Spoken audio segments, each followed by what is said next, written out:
warahmatullahi wabarakatuh. Salam puan dan salam kasih sayang.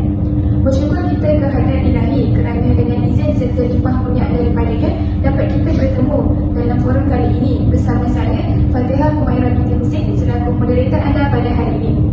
Hadirin yang dirahmati Allah sekalian, sebelum saya memperkenalkan kedua orang ahli panel kita pada hari ini, kita sedia maklum bahawa pada masa kini pemikiran materialisme tidak lagi asing dan juga terdapat segelintir masyarakat yang mempunyai pemikiran materialisme pada tahap yang membimbangkan.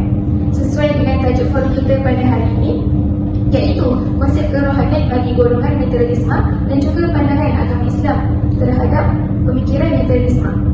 Sebelum mengupas tajuk ini dengan lebih mendalam lagi, terlebih dahulu mari kita berkenalan dengan dua orang ahli panel kita pada hari ini. Baiklah, di sebelah kiri saya, ahli panel kita yang pertama iaitu saudari Nur Suraya Ahmad. Nampak berseri-seri pada hari ini. Apa khabar saudari? Alhamdulillah. Seterusnya, ahli panel kita yang kedua, Ayu di sana dulu, saudari Nur Adika. Selamat datang saudari.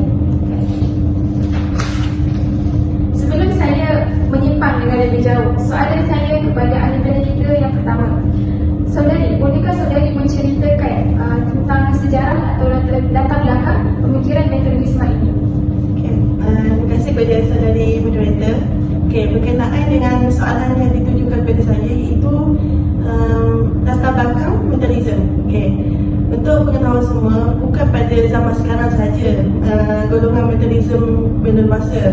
Malah pada zaman dahulu, iaitu pada zaman Yunani kuno, sudah dikenali yang mana golongan materialisme ni adalah satu golongan yang mana dia mengharapkan kepada kebenaran. Sama seperti zaman sekarang yang mana manusia menyembah wang. Itu pada, kalau kita sedia maklum, pada zaman dahulu ada penyembahan batu, tapi pada zaman sekarang kita lebih pada menyembah wang daripada segalanya. Ada salah seorang tokoh yang amat terkenal, iaitu Karl Marx. Sangat dikenali pada zaman Yunani purba dulu. Waktu tu Karl Marx ni dia ni mengagung-agungkan orang pekerja buruh lah. Yang mana pekerja buruh, kalau kita sedia maklum, pekerja buruh ni keluar pagi pulang petang, di mana Karl Marx ni menolak ketuhanan dan mengagungkan kebendaan. Menanyakan soalan seterusnya kepada ahli panel kita yang kedua, iaitu saudari Nur Atika. Bagaimana pula pandangan golongan materialisme ini terhadap kerohanian? Sebenarnya mereka ini menolak kepada perkara yang berkaitan dengan gaib, metafizik dan apa-apa yang tidak boleh dicapai oleh panca indera. Pada zaman kini, golongan materialisme ini menolak terhadap 3 dimensi, iaitu dimensi menegak, dimensi mendata dan dimensi mendalam.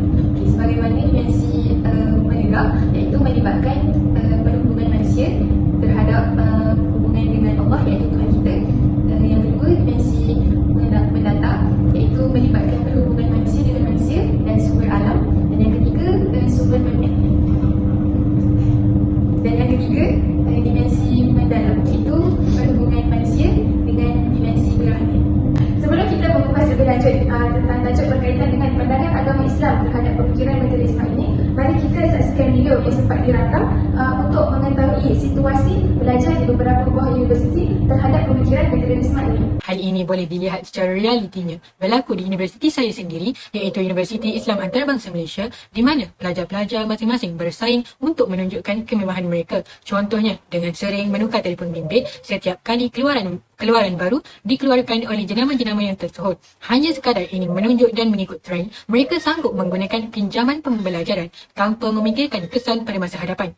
Tindakan ini hanya akan memberi tekanan apabila mereka tidak mampu menjelaskan yuran pelajaran yang sepatutnya menjadi keutamaan. Di sini dapat kita lihat impak materialisme di kalangan pelajar universiti yang semakin membimbangkan generasi kini. Kampus saya ni tiada, mungkin ada segelintir sahaja, tetapi tidak terluas daripada universiti lain lah, daripada FTA, FPS lain mungkin, sebab Universiti Islam Malaysia kan Islam, so kami di sini menerapkan hal-hal keagamaan, hal duniawi dan ukrawi itu menjadi seimbang lah. Daripada Universiti Malaya, Okey, pada pandangan saya lah dari materialistik ini, kita dalam dunia moden yang begitu materialistik, ada segelintir perempuan termasuk pelajar lalu Siti yang sanggup melakukan apa saja. Rata-rata sugar baby ni berusia dalam lingkungan 20-an hingga 30-an. Mereka ni mahu hidup mewah kerana hidup yang serba glamour dan pantas. Okey, menyebabkan ada daripada mereka ni mahu mencari wang dengan mudah. Okey, jadi mereka mencari jalan yang terbaik adalah dengan mencari sugar daddy yang kaya dan mewah. Jadi mereka menggunakan platform seperti Sugar Book. Okey, hakikatnya sugar daddy dan sugar baby wujud atas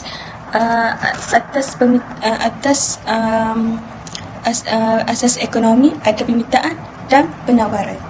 Berikut menunjukkan tayangan video berkaitan dengan situasi pelajar di beberapa buah universiti terhadap pemikiran materialisme ini. Seterusnya, kita akan meneruskan lagi forum kita pada kali ini berkaitan dengan pandangan agama Islam terhadap pemikiran materialisme ini. Kita mempunyai dua orang ahli bela kita untuk mengupas tentang tajuk ini dengan lebih lanjut. Soalan saya kepada ahli bela kita yang pertama iaitu Saudara Nurul Syahadah. Bagaimana pandangan agama Islam terhadap pemikiran materialisme ini? Bolehkah saudari mengupas tajuk ini dengan lebih lanjut? Bismillahirrahmanirrahim. Terima kasih kepada saudari moderator kita atas soalan yang diajukan. Sebagaimana kita tahu, pemikiran materialisme ini mereka hanya melebihkan kepada duniawi, iaitu kebendaan dan kemewahan. Jadi menurut pandangan Islam terhadap pemikiran ideologi ini, menurut Dr. Abdullah Nasir Uban dalam kitab Nilai Syariat Islam, beliau ada mengatakan bahawa antara keagungan syariat Islam iaitu Islam ini tidak memisahkan antara material dengan kerohanian dan antara dunia dengan akhirat. Jadi menurut pandangan Islam terhadap pemikiran ini, bahawa pemikiran materialisme ini memberi impak yang negatif kerana tidak selari dengan ajaran Islam, yang mana ia menjadi satu tabiat yang memakan diri sekiranya kita tidak bendung. Seterusnya, saya juga ingin bertanya kepada ahli bela kita yang kedua iaitu Saudari Purul Afika.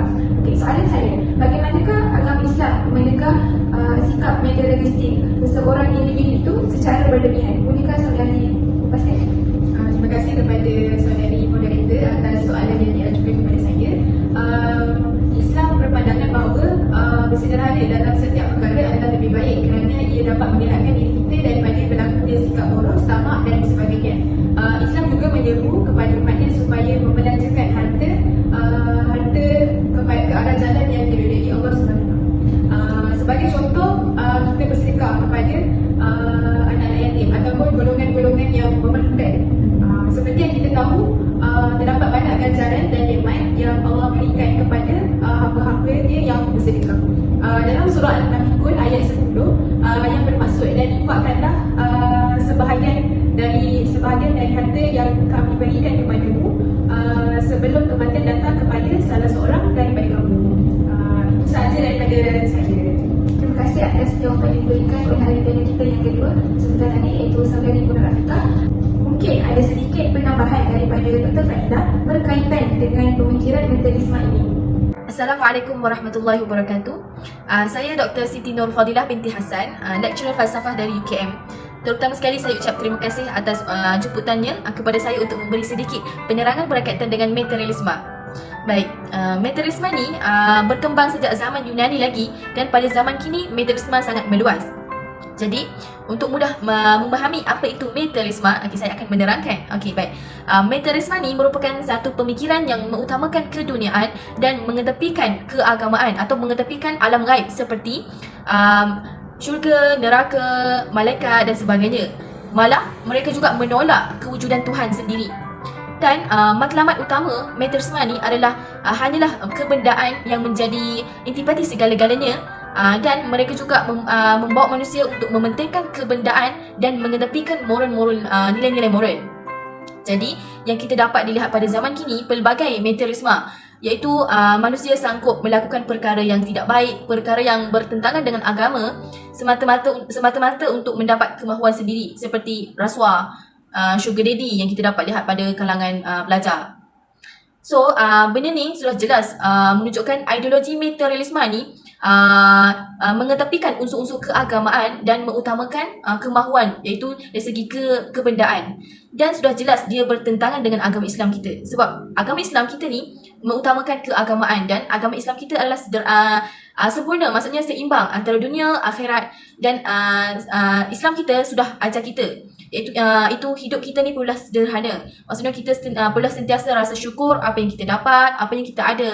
Semoga kita tak ada ideologi militarisme, dan kita hidup mengikut syariat Islam. Dan jangan kita hidup mengikut hawa nafsu semata-mata untuk mendapat apa yang kita hendaki. Rasa setakat ini saja. Semoga apa yang saya sampaikan dapat memberi manfaat. Terima kasih. Assalamualaikum warahmatullahi wabarakatuh.